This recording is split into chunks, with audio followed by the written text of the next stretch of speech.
The second question I'd like to answer for you is, how is breathing taught on APPI training courses?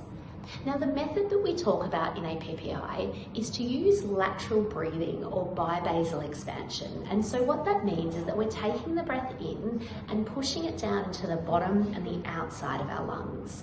Now, what this does is it manages to access where the most amount of lung tissue sits in your lungs, so therefore the breathing becomes really effective.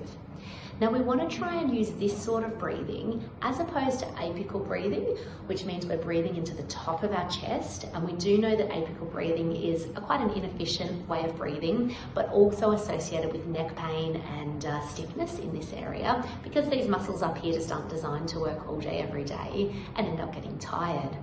The other sort of breathing that we might see in our clients is tummy breathing or diaphragmatic breathing. Now, with this sort of breathing, the stomach expands as you breathe in and the stomach drops down as you breathe out. Now, this type of breathing promotes big lung volume, so it can be a really useful way of breathing if you're practicing yoga, if you're using breath for meditation, or if you're singing.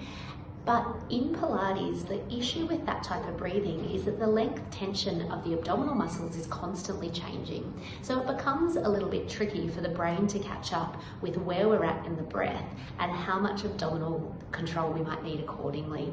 So using the lateral breath, using that breathing in through the sides of the lungs, means that we concentrate our work of our breath through our lungs so that our stomach can have that very important job of continually holding the stability.